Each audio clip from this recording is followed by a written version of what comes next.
안녕하세요. 지난번에 독해 솔루션 세 번째 시간입니다. 자, 먼저 독해를 어떻게 할지를 먼저 생각해 보시기 바랍니다. 순서대로 한번 해보겠습니다. 자, 첫 번째, 이건 이제 첫 번째 문장이죠. 네. 첫 번째 문장에서 이제 중요한 말이 뭐냐면은 수목원에서 작고 노란 꽃을 보았다는 거예요. 그럼 키포인트가 뭐죠? 노란 꽃입니다. 여기서 노란 꽃. 노란 꽃이 기본적인 포인트예요. 자, 근데 이 작다는 이런 걸 통해서 작고 노란 색깔 두 가지를 이야기하잖아요. 그쵸? 작고 노란 꽃. 그래서 이 작고 노란 꽃이에요. 다시 한번 이야기하겠습니다. 그러면 여기서 이 말 자체가 굉장히 추상적이죠. 예, 말이 추상적입니다. 그러면은 얘를 다시 설명하는 거예요. 구체적으로. 이제 이게 뭐냐 하면 이제 괭이밥이죠. 자, 괭이밥입니다. 이 이야기는 노랗고 작고 노란 꽃에서 괭이밥으로 범위가 좁아지는 거예요. 됐죠? 예. 근데 이제 괭이밥은 들꽃이기도 하죠. 그러니까 들꽃도 범위가 넓죠. 들꽃인 괭이밥, 작고 노란 꽃인 괭이밥, 노란 꽃. 이렇게 생각하시면 됩니다. 자, 여기가 일단은 독해의 기본입니다.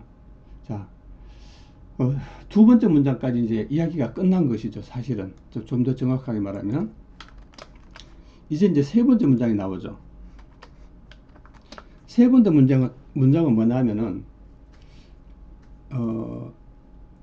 선생님께서는 고양이가 배고플 때 먹어서 이러한 이름이 붙여졌다 이렇게 말했습니다. 그럼 이것은 뭐냐면은 괭이밥에 대한 이야기예요. 역시 그렇죠? 예. 괭이밥에 뭐에 대한 이야기냐? 이제 이 말을 확실히 알아야 돼요. 괭이밥에 뭐에 대한 이야기입니까? 유래입니다. 유래. 이게 이제 포인트죠. 괭이밥이 유래인데 그 다음은 뭐예요? 들꽃 이름이 재밌었다. 좀 더 정확히 하면 여기 들꽃 자리에 뭐가 나와야 하면 괭이밥이 나와야 돼요. 사실은 괭이밥이라는 이름이 참 재밌었다. 이렇게 이야기해야 돼요. 사실은. 그럼 재밌다는 것은 뭐예요? 여기에 대한 느낌 이렇게 하시면 됩니다. 느낌. 자, 요걸 이제 정리를 한번 해볼까요? 예. 기본적으로 이 글은 전체 뭐에 대한 이야기냐? 괭이밥에 대한 이야기죠. 그쵸? 예. 괭이밥에 대한 이야기예요. 괭이밥이 뭐에 대한 이야기예요? 유래에 대한 이야기고, 그 다음에 느낌에 대한 이야기예요. 이번, 여기에서는, 2번에서는 화제가 제시되고, 3번에서는 여기에 대한 유래가 제시되고, 4번 문장에서는 느낌이 제시되는 거예요. 이게 주제입니다. 괭이밥의 유래와 느낌. 이게 이 글의 주제입니다. 자, 첫 번째 문장은 뭐냐? 범위가 굉장히 넓죠. 그래서 도입 문장으로 봐야 됩니다. 도입 문장. 아시겠죠? 도입 문장이에요. 이걸 약간 적어볼까요? 예. 자, 1번 문장은 도입 문장이에요. 도입 문장. 자, 2번 문장을 볼게요. 2번 문장. 2번 문장은 뭐냐면 화제를 제시하는 게 아니에요. 괭이밥이라는 화제 제시 문장입니다. 화제 제시.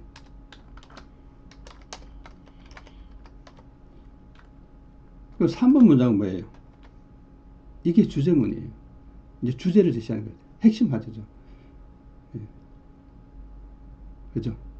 3번이 사실은 이제 그 주제문에 가까워요.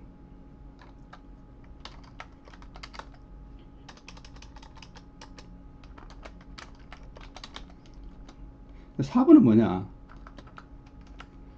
이 유래에 대한 느낌을 이야기하는 거죠. 그렇죠? 이 유래에 대한 느낌을 말하는 거예요. 그러니까 주제문에 대한 느낌이죠. 좀 더 정확하게 말하면. 여기에 대해서 느낌을 나타내는 거예요. 그러니까 여기서는 추가된 내용을 말하는 겁니다. 추가된 내용. 그러니까 이건 어떻게 보면 첨가 문장이에요. 첨가 문장. 자, 이게 기본적인 이제 독해입니다. 아시겠죠? 자, 다시 한번 이야기를 하면은 이게 키포인트고 이게 포인트죠. 이게 주제문이니까 이게 주제문이고 이건 도입 문장이고 이거 화제를 제시했고 첨가 문장은 얘가 덧붙여서 설명하는 거예요. 여기서 3번이 이 전체의 핵심 주제가 되는 것이죠. 자, 이해가 되시나요? 예. 제가 좀 자세히 설명을 한 편이죠. 이거는 예. 자, 이제 그 다음에 볼까요? 오늘은 학교에서 수목원으로 현장 학습을 갔습니다. 근데 이 아직까지는 뭐가 나타나 있질 않죠. 어디 갔다는 그 핵심 어만 나타나요. 그곳에서 친구들과 나무를 구경했습니다. 이게 이제 나무가 여기서 핵심인 느낌을 주는데 이게 뭔지 알 수가 없어요. 그럼 나무들에 대한 이야기를 해야 되는데 그렇잖아. 이야기가 바뀌죠. 나무들 사이로 난 길을 걷고 달리기도 하였습니다. 그러면 이야기가 뭐죠? 나무 구경한 것이 핵심인지 아니면 나무는 우리가 길을 걷고 달리는 것의 배경이 된 것인지 이게 애매하잖아요. 이게 알 수가 없잖아요. 그렇죠? 여기에 대한 이야기인지. 근데 전체적으로 보면은 숲속에서 걷고 달리는 것이 재밌었다. 이게 이제 주제처럼 보여요. 그럼 주제는 어떻게 하면 좋을까요?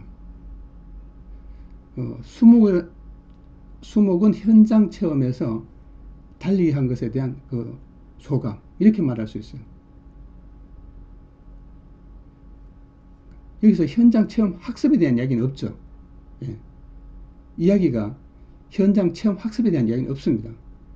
구경한 것에 대한 이야기도 없고 중심은 뭐냐면 그 현장 체험 학습 가서 나무들 사이에서 걷고 달리는 것에 대한 이야기를 하는 거예요. 그래서 체험 학습 가서 달린 것에 대한 소감 이게 여기서 주제가 되는 거예요. 그래서 만약에 진짜 이렇게 쓰면 이렇게 만약에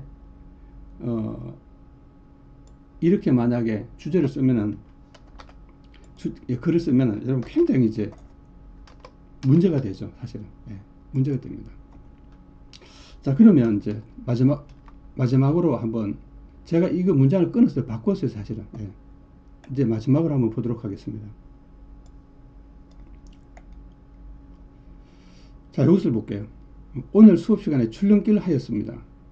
그럼 키포인트가 뭐냐면 수업 시간에 줄넘기가 이제 기본적으로 포인트예요. 수업 시간에 줄넘기가 포인트입니다. 이게 뭔지는 몰라요. 화제가 될 수도 있고 안 될 수도 있어요. 나는 모든 발 뛰기와 엇갈리 뛰기를 하였다. 두 번째 뭐에 대한 이야기입니까? 줄넘기의 종류에 대한 이야기잖아요. 그럼 뭐예요? 내가 한 엇갈려 뛰기를 했다는 사실을 말합니다. 줄넘기의 종류를 말하는 것이죠. 그 다음 이게 어떻다는 거예요? 줄넘기 하는 것이 재밌었다는 이야기를 하는 거예요. 그렇죠? 그 다음 뭐예요? 재밌으니까 내일 또 하면 좋겠다. 그렇죠? 내일 또 하고 싶다.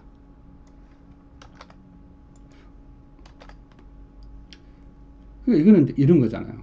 이 전체는 뭐에 대한 이야기냐면은 줄넘기에 대한 이야기예요.